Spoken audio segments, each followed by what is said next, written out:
Welcome to the Nerdiverse. Go ahead, sit and listen to the masters, the old heads, talk about what you love the most. Video games, comics, movies, and everything you need to maintain your week. Got the knowledge that's straight out the ether. Gonna need a drink and have to take a seat to expand your mind and listen to the speaker. Mike and the squad's gonna give you what you need. Please send in a question, come and get some answers, learn a couple lessons from the masters with the special guests. We got the Green Lanterns glowing on their chest. Yes, please sit back and relax, cause we're gonna hit you with them stone cold facts. And allow me to be the very first to welcome you to the masters of the Nerdiverse.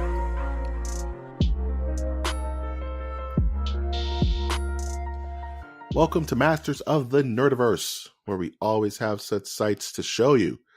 You can find this comedy sketch of a podcast on iTunes, Stitcher, Spreaker, SoundCloud, YouTube, iHeartRadio, Google Play, and Spotify. I'm, of course, your host, Mike G. And with me, as always, is my also host, my dual host, the spectacular Spider Winter. Everyone gets one. Hey, how's it going? Everybody gets one. It's Winter. That is handle at TrashMonk III. That's TrashMonk III. And it has been a long week of writing papers and getting A's. You know what I mean? Yeah. So just working on writing papers, like I said, getting that stuff done. Sleeping. I finished all the seasons of Law and Order that's available on Netflix. Law and Order SVU. Yeah. So then I went to The Blacklist. Okay, is that the one with what's his face? The guy, the wonderful James Spader. Yeah, James Spader. Yeah. I love the show, but there are some glaring issues that I guess not glaring. It's just like certain tropes that they pull off constantly. That part of my brain is like, are they really doing that again?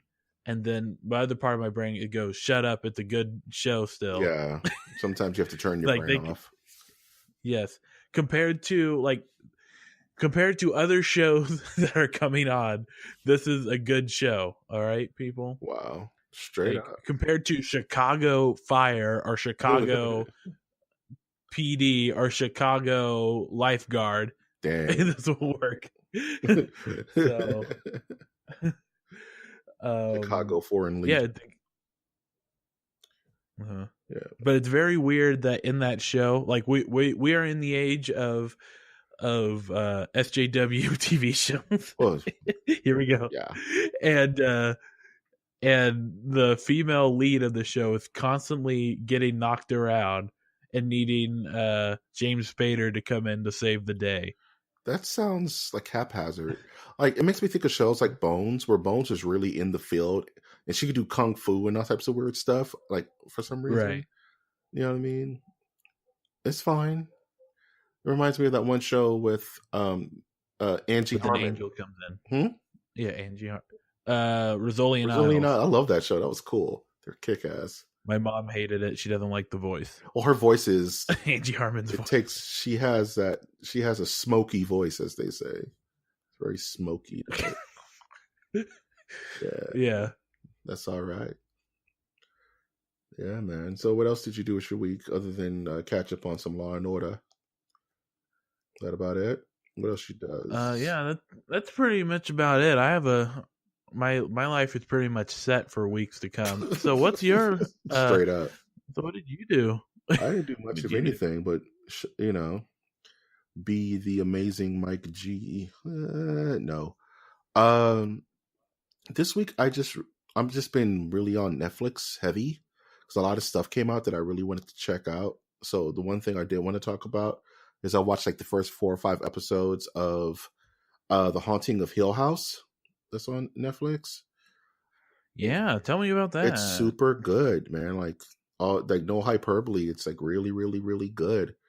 Just because it tackles subject matter that you didn't think would be broached in a Boo Haunted House series. Because at first I thought it was just a movie.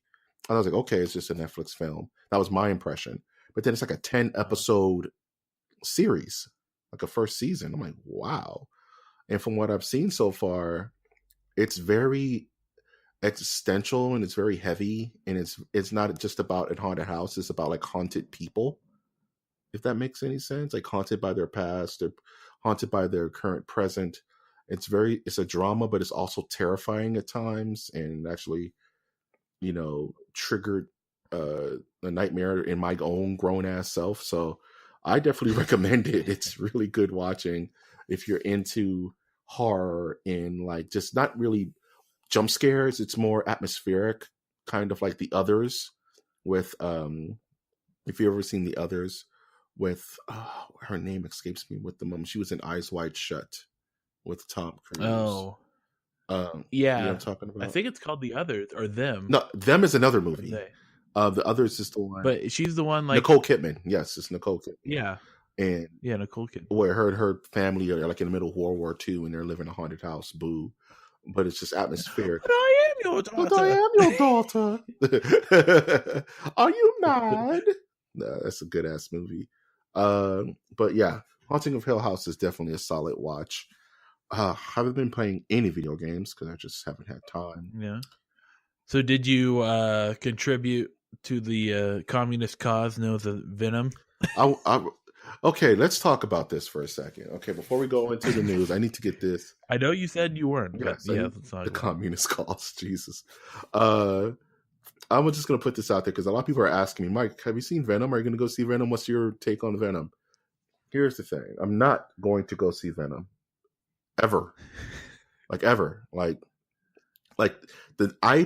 predict that the first time I will watch the film Venom starring Tom Hardy is with my great grandson when it's on TBS 50 years in the future. Oof. And it just happens to be on and I'm too old and whacked to do anything about it. Mm-hmm. You may ask, why do you carry such vitriol for this movie? And people are apparently saying it's good. A lot of people whose opinions I respect are saying that it's good. Why won't you give it a chance? 31% approval rating. But it's number one again. There's going to be a sequel. People are still going. Well, they already had that. Damn it, Mr. Woody H. Woody H. brought it home at the end. You know what I'm saying? Super clutch. Yeah. But so I have yet to hear a good review about this film. There's a ton of people who saw it, and I think Funhouse put it perfectly, where they talked about how the budget was 100 or 116 million, box office it made $380.2 million because people want to see their stupid characters on the stupid screen, even if the story is stupid. And I totally agree with that, which is it's familiarity. This is Ready Player One all over again. You know what I'm saying? Mm-hmm. It's a picture. It's the word Venom, first of all, which is already going to draw in people. It's Marvel, which is already going to draw in people. And it's a big, giant, goofy, tar monster. You know what I'm saying? It's a big goof. It's a big goof. Mm-hmm. He has googly eyes. And I love Venom. Don't get me wrong. I've loved Venom since I was a kid. He's always been the coolest, one of the coolest Spider-Man villains of all time. I have a high regard for the character. And what Sony is doing is not earned. You know what I'm saying? It's okay, winner. They're going to make a let's say they're going to make a Fallout. Let's say Fallout's a game, right? But yeah, Fallout is a game. Fallout is a game, right? But we're going to make a Power Armor Man movie. It's just the Fallout Power Armor. Nah, it would have to be. Does it have to? Because that's just an attachment to a guy. It would have to be here's the Fallout. We're gonna make a movie set in the Fallout 3 universe. Who's that? But we're gonna focus on not the main guy that you play or the father, but we're gonna focus on the tunnel rat. Yeah, we're gonna focus on Trey Dog. We're making a tunnel. Is it tunnel rat or tunnel snakes? Okay, let's put it like this. We're making a Luigi movie. Aren't you hyped to see a Luigi movie? Guess what? Yes. It doesn't take place in the Mushroom Kingdom. Okay? What, is Mario going to show up? Who's that? Why would Mario be in a Luigi movie? That's dumb. He could jump high, though, and he gets coins, and he goes, Wario, but he doesn't. There's no Mario. He doesn't do it. His suit is green, but it's not overalls. He's wearing a tracksuit. But we're gonna market it as Luigi. Mario might be in the movie. Wink, wink. As all leading up to its date of release. Oh no, Mario was never in the movie to begin with. It's such clickbait. I will never see this movie. Ever. Ever. And now it's like they're doing Morbius, and some people you can't give victories to because they don't know how to win correctly.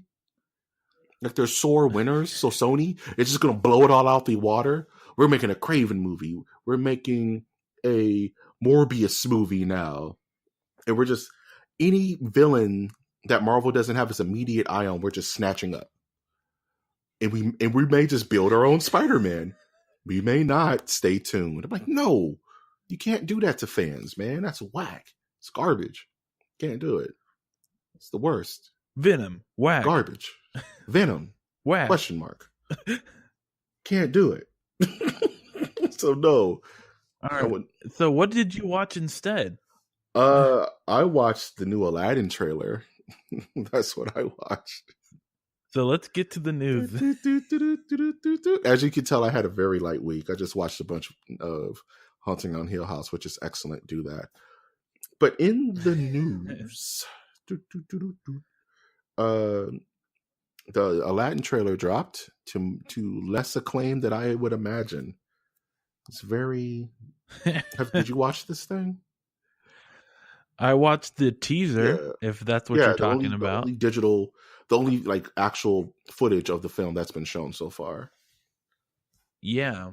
I'm actually. I don't know how I feel about these live action remakes. If I'm being honest with you, me too. They just kind of, particularly Aladdin, that you're going to have a reimagining of one of the most important characters. Yep. One way or another. The genie? One way or another. Yes. Because it can't be Will Smith and Blueface, can it? And do you want a giant Will CG, Smith. like uncanny valleyed genie with the big chin that looks just like Robin Williams? I'm talking more about Robin Williams, about how Robin Williams played the genie, so now you have to have someone who can match that. Oh no! If you're, I'm sorry to interrupt. Will Smith is playing the genie. Will Smith, get jiggy with it. No. Hand on stuff, man. Good grief! I had to tell you before you went too far. Will Smith Will Smith's Aladdin. He is the front runner. Will Smith is Aladdin. Will Smith is the genie.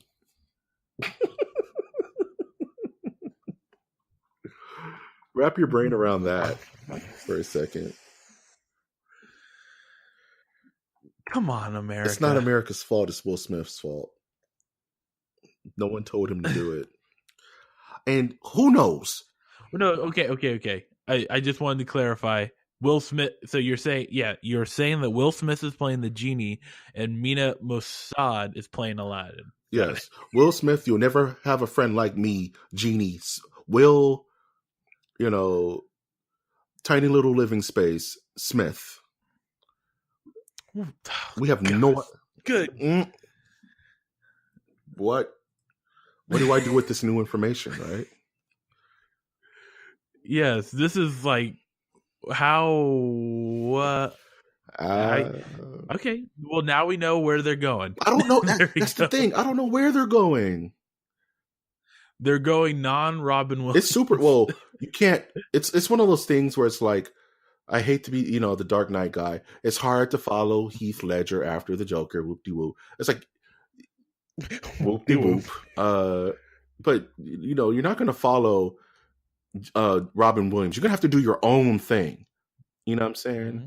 Like if Eddie Murphy was the genie, I think that would be a better fit.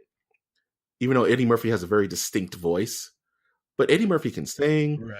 He's funny when he really needs to be. He can act well when he needs to be. I think that would be a better fit. But Will Smith being a bombastic genie, it's going to sound just like Will Smith. It's going to pull you completely out of the movie because Robin Williams was doing a voice. You know what I'm saying? Like it was still Robin Williams doing a voice. It's not going to be Will Smith doing a voice. It's just going to be Will Smith. You know what I'm saying? It's going to be the worst. It's. I don't. How's he going to sing his songs? Is he going to rap them now? That sounds horrible. Jeez. I don't want that. I don't want that at all. All right. Well, I have nothing else to say about this thing. I mean, yeah, I guess we will see. Disney. Come on. Disney, guys. You're killing us. You could have had James Corbin. James Corbin. You could have had Christopher Lloyd, dog. That would have been a better film. Yeah. Or you could have had yeah. Oh, that's all. Synergy. Speaking of things that are disappointments, Netflix cancels the Iron Fist show after 2 seasons, dog. No more Iron Fist, man. Yeah. The first of any Marvel property to be canceled. Like Agents of S.H.I.E.L.D. is still running. All the other Netflix shows are good to go, signed up. Iron Fist didn't make it, man. Well, there you go. What are you gonna do? I do think Iron Fist was probably the weaker. Oh no, probably. It's just because they approached it wrong from the jump, where every character is kind of easily marketed. You know, Luke Cage is the bulletproof black man from Harlem. Easy, right? You just said it, make it soulful. It's cool.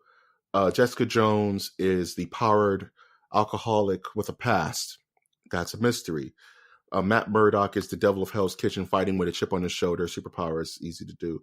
But Iron Fist's grasp was always a bigger scope than all the other characters that they wanted to do for this grounded, money-saving Netflix series. You know what I'm saying? Like Iron Fist was always about foreign lands and Enter the Dragon style kung fu mystery, you know, not board meetings and Danny Rand having to run Rand Industries from New York. You know, it's just, that was never the Iron Fist vibe. You know what I mean? That just wasn't, it should have been bigger than what it was.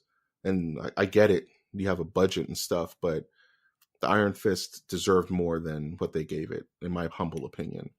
The second season was okay, even though I hated the ending because it does a trope that I can't stand. But yeah, and they're saying that the character will live on in other Netflix shows. You know what I mean? So it's not the last you'll see of Danny Rand. But for him holding up his own show, no, that's kind of done. Jeez. Yeah.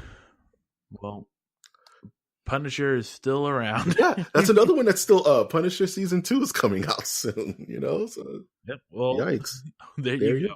Punisher is more popular than Iron Fist. Well, that's confirmed. Punisher shirts sell more than Iron Fist shirts, says Marvel. Mm-hmm.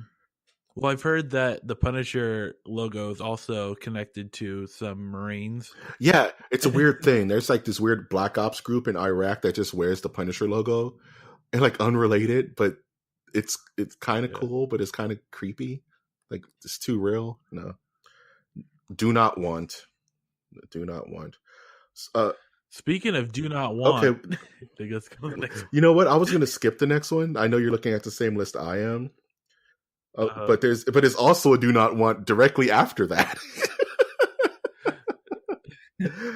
That's also something I do not want. So you'll never know what the first do not want is. That's going to be in the show notes. No one won't. But the second do not want, and the more powerful do not want, is James Gunn is set to write and possibly direct the new Suicide Squad movie for DC Warner Brothers. the plot thickens, man. Right. Well, he's we've seen this back in the Cold War where people would jump sides. James Gunn is a Marvel defector, dog. Yes. Like he's been chewed up and now it's like, Come join the dark Yeah, world of yeah. DC. He's Anakin Skywalker, burnt to a crisp. And, Marvel had the high ground and they left, and now DC comes in and turns him into Darth Vader. Like you saw what I posted on Twitter was rough. Now get to wait till you see till this I make some craziness. movies. They let me say anything over here. Yeah. Oh, this is the worst news ever. Like, it's a snake eating its own tail. You know what I mean? It's kind of, because all Suicide Squad's going to be is Guardians of the Galaxy, but told with these new characters, and I don't know. It may be the best move DC's ever done, because maybe this will help balance the playing. Oh, you got police bat out there. Oh yeah, they're looking for the Suicide Squad. Yeah, looking for talent. Wow, he is. And then to top it off, Big Mouth Batista decided to be like, "Yeah, sign me up," even though he's like signed up for 3 Marvel movies. Something nuts like that. Go ahead, sign me up. I did not take steroids. Shut up, dude. Like, I get it. You backing your boy. I totally respect that. But you don't put that on Twitter, my dude. Like, okay, so Drax just isn't coming back in Avengers 4 is what I'm reading in that. Because there's no way this man was sacrificed. I don't know. Batista's he's a lovable dude. You know what I'm saying? He's a big lovable guy. And he's down for the people he's down for. And he's very vocal. But this is not the time, my man. You know what I'm saying? Like, no, I don't like it. It's time to move on. Yeah, I'm glad that James Gunn is getting more work. Yeah, that's one thing I can't say. I'm happy the guy found a home, even though, when McDonald's kicked him out, he's now flipping burgers at Burger King. And probably, I wonder now if the movies are actually going to be better, because now he's like taking the secret sauce from. Yeah. Right. He jumped ship, dude. He's like, oh, what if he brings the Marvel secrets to DC? Mm-hmm. I'm telling you, he is a part of the Rebel Alliance, and he must be destroyed. I like that.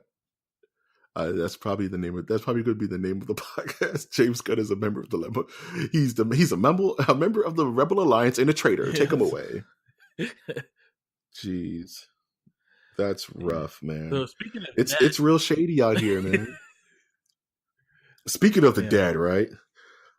Good segue. Good segue. The Pet-Sematary trailer dropped, and it looks like a horror movie remake.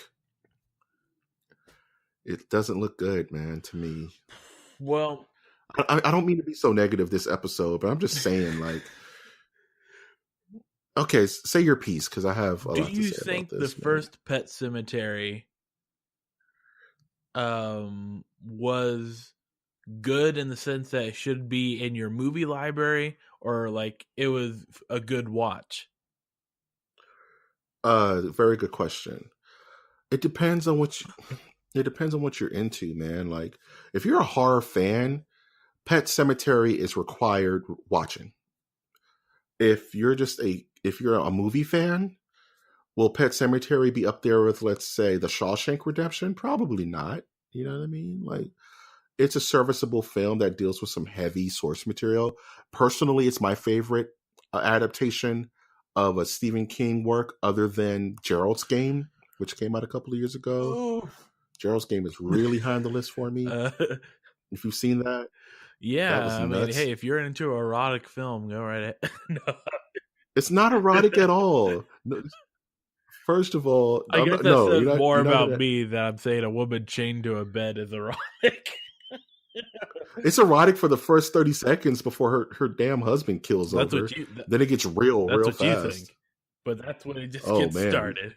Ew. Anyways. Ooh, what are you into, my dude? I need help. I need safety. So, but no. Yeah. So I would say that I'm holding out for this film. I think that if they just kept the same script and updated the CG or like the special effects, it would be a decent film. Unfortunately, writers and directors cannot handle that. They can't help No, themselves. they think that they know better, and so now they're going to try. Yeah, they're gonna mix up a few things. I'm always gonna be down for Stephen King material to be adapted because it's either going to be spectacularly good or really really bad to the point of you need to watch this with your friends. The Langoliers, The Tommy Knockers, Red Tommy Rose, Knockers, I believe. Rose Whatever Red, that stupid one about a hospital TV show.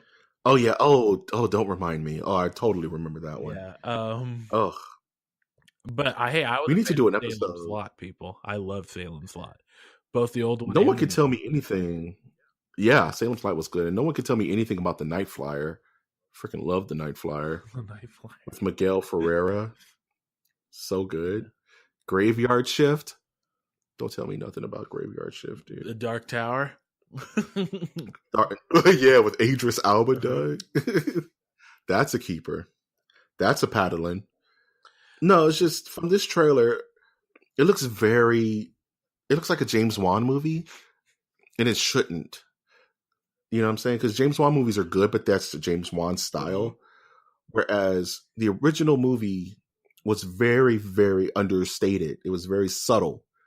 You know what I mean? It's like everything is kind of grounded in reality outside of the visions.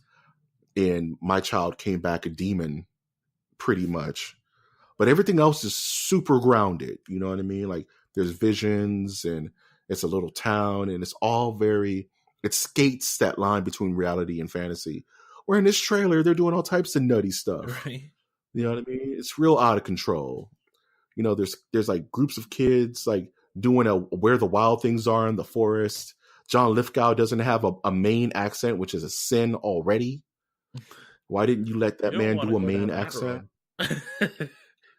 Sometimes that is better. Yeah, man. I just want to live in Maine so I can get that accent for like 5 years. I think I can catch on in like 5 years. I'll come back doing the podcast. Welcome to the Masters of the Nordiverse podcast. Well, it's about we go to the. It's about time we go to the car park. Okay. Whatever. I'm sorry, Maine. I'm super sorry, Maine. Don't be mad at me. But yeah, the trailer doesn't look that great. It looks a little too out of control to be a Pet-Sematary remake.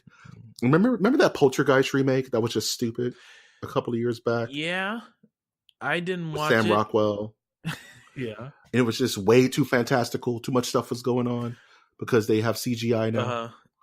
That garbage. It gives me the same vibe. That's true. Yeah, they should have I don't know how to pinpoint it, but it seems like that's a very common story of with remakes is that they try to keep the same storyline. They spend so much time on the storyline that they don't realize that their effects have surpassed what the original storyline was. So you have to kind of work in what is possible now, because if you have a lackluster plot, you doing a super duper in boss battle won't make any sense. Or I totally agree. Yeah, I would equate it to Star Wars special editions, where it's like we have all this technology now. Let's just remake the original trilogy and just start adding shit. But it's not necessary. Star Wars is a special form of bastardization. It's a special form because it's like they're not adding any. They're just adding stuff to the original film to the film. Yeah. They add. We're gonna add the Han and Jabba scene where he steps over his tail, but it's gonna be a CG Jabba. Well, that's how you get the kids to watch. Stepping on a tail. Step on the tail and sell a toy. Yeah. Step action. Jabba the Hutt. Man, speaking of kids. I'm from Modesto. I went to USC. Why are we doing graffiti? Why are we doing a really, really bad George Lucas impression? Hey guys, let's have Darth Sidious and Rey fight together. They're separated by 1,000 years. They could be friends. No, George. He did do THX right before I do this next. Yeah. Yeah. Yeah. When you say THX, dang it. This podcast is all over the place. This episode. This is modern news. You've been woke. You've been woke. Hey, Hunger Games, I'm still full. Yeah, still didn't bring that up. No, we'll talk about that later. I'll figure out a way to fit that in. Oh, man, speaking of cast trying to figure things out, the Witcher casting was revealed for Ciri and Yennefer, for those who are following The Witcher. And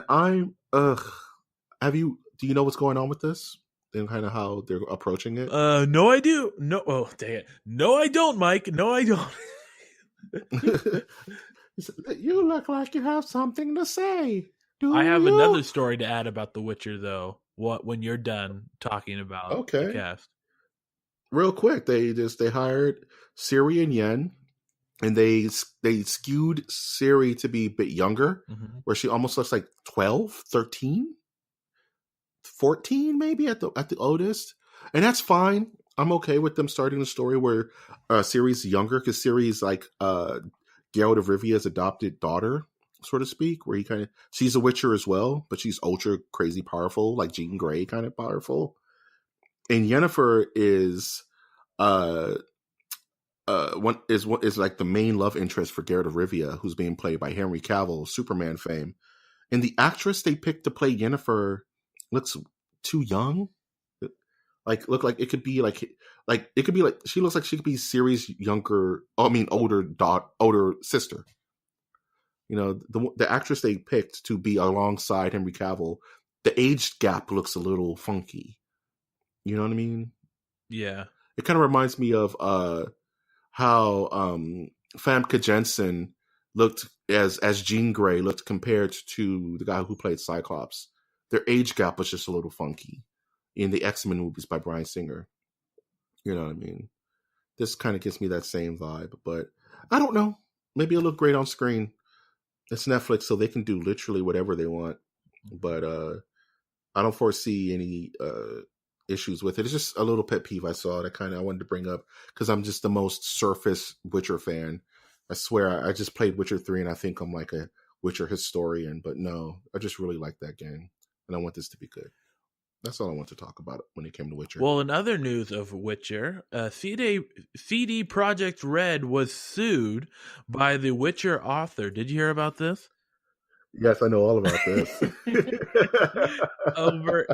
Apparently the author wants to get more money from the game than was contractually offered in the beginning, citing that his books, his books have actually increased the popularity of Witcher, as well as the games themselves and this new series have made a lot more money than originally intended. So therefore, he should get more money. Okay. I know a couple of things about this story. First of all, screw this guy. Yes. He's an idiot. Yes. He's a big idiot. Can you make a good like a music analogy to this scenario? You do it. This is music analogy. Yeah. Do you have one ready to go? I want to say Metallica. To be honest with you, it's very Metallica. Yes. Okay. Like if Metallica gave their music to a certain streaming service company that we won't mention. Yes, and then found out that the streaming company was making a lot of money, and then Metallica goes, "Well, I want to take back my music now." And he's like, "Well, you can't do that." No. No, it's called a contract, my good man. Yes, this is why we have contracts. Contracts, contract breaker. It's like Killer Instinct. Contract breaker. The guy has to go sit down. So here's the story, right? Yeah. This old curmudgeon was at his house sitting on his book that was huge following. I'm not going to knock the man. The Witcher was huge way before CD Projekt came to his door. And CD Projekt, and this was years ago before they started building or working on this. They said, "Sir, you have two choices. We can pay you a ton of money up front and just buy the video game rights for this story, or you can get royalties for the rest of your life." They gave him the option early on. Right. And this old bastard was like, "Video games are stupid. It's a stupid thing that's going to fail. And you guys, and I don't really care about them. Just give me my money. Give me my money now. If you want to use it, pay me up front, because video games don't have a future." Right. The CD Projekt was like, "Check. Okay." you cut you a quick check, get you out of there. And they were off to the races. And fast forward all these years later, he's salty because they turned that franchise into a Witcher 3 made a lot of money, I want to say, right? It's Witcher 3 made a lot of money for several years. It made a lot of money. It's still making money. Yeah. And the old curmudgeon was just like, now he wants his money because what? Because you made a bad decision just off of sheer spite years ago? Screw you, man. Get out of here. You're finished. You're defeated, dude. Comboed up. Finish him. And what's funny is that going back to the Netflix show, that's tied into the actual story. So the old curmudgeon sold that to Netflix again. Did he get his money up front, or is he going to get royalties? Knowing his track record, we can see him asking Netflix for money maybe 10 years down the road, 5 years down the road. And by the way, a little side note, Netflix can definitely afford it. And a news article came out today about how in the last 3 months they've gotten 7 million new subscribers.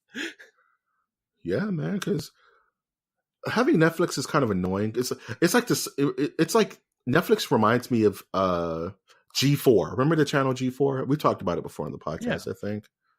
Where G4 started, it was all third-party content outside of like Judgment Day and Cinematheque and the things they got from Tech TV. But after a while, oh no, it's reverse. It's reverse. Okay, I'm sorry. That's a bad analogy. But I'm just saying Netflix is all Netflix stuff now. It's no longer third-party material. You know what I'm saying? It's easier to find a Netflix original than it is to find, let's say, Smokey and the Bandit or something like that. Because they're just flooding their channel with their content. Because they make millions and millions of dollars a day, and they're buying movie studios and stuff, and this stuff just pops up. Like, I didn't even know they were making a Haunting of Hill House television show. I would have loved to follow that, but it just popped up. Here it is. This will be a treat, Uncle Mo, while you eat. You know what I'm saying? It's crazy. It's super nutty, man. It's not on the docket, but I'm just curious, and we're getting a bit long in the tooth, so I want to talk about a couple more things. Real quick, did you hear about Rockstar Games boasting that they're pulling 100-hour work weeks to make sure that Red Dead is finished on time? I did not hear that. Yeah. Who cares? You're like every other company. Yeah. What's freaking new? Crunch time is crunch time. Stop doing that, because humans need to eat. Lastly, speaking of Netflix, apparently they've, in a combined efforts of Netflix and the BBC, they're creating a Dracula miniseries from the guys who made Sherlock. I'm very curious to see what the hell this is. Yes, please inject some life into this, literally, into dead this franchise. Yeah, literally, and yeah, please, because you can only have so many Eastern European weightlifters play Dracula. Wow, that's hilarious. That's a good pull. Yeah, get in. Yeah. So maybe make him not modern, but modern. Yes, I to me, I think Dracula still needs to be a dude, but wow. Okay, but it could be it doesn't have to be Eastern European. You know what I mean? I think it kind of does. Okay, yeah, it does have Transylvania and all that. Yeah, depending on heavy how far ties. Yeah. Yeah. Do not make it as comical as Sherlock Holmes. No, that's a very thin line you're playing with. Because if you're gonna go comical, you got to go full comical. Yes. This Don't make Dracula, this like man. Sherlock Holmes 2.0. Please don't. What I would like is for it to take place in modern times, but have historical flashbacks. I would love to see Dracula like in the 70s. Like, what was Dracula doing in the 70s? What was he doing in the 50s? What was he doing during the Great Depression? I can see Dracula like a skinhead. Not the racist kind. Wow. But not the racist kind. They're the difference, people. Okay.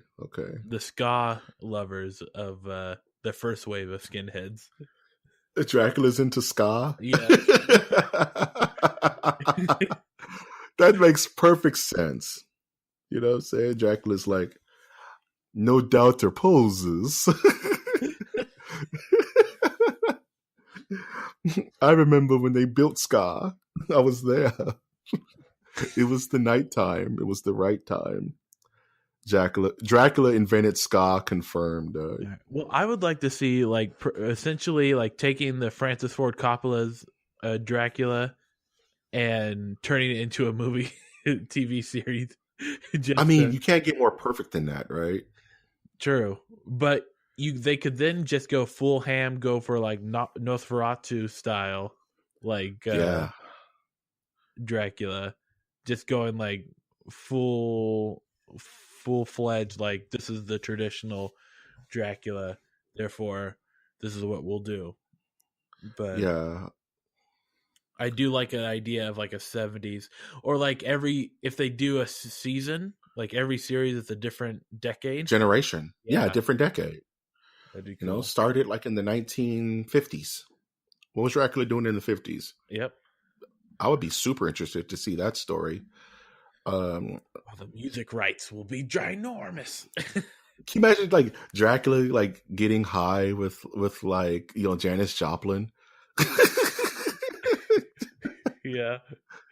Dracula like influencing like, you know, like Kurt Cobain. Dracula just chilling with Kurt Cobain. Well, he's really into the music scene. Well, the formula of like modern TV shows right now is like take a very like intense classic song, like just think of the Beatles, I Am the Walrus, Cuckoo Choo, and then just have like they're just talking and then action ensues and then everything slows down and goes, I am the walrus, cuckoo, choo, and then it just has them like blood spraying everywhere while the song is playing in the background, dope, dude. And the girl's like crying in the corner.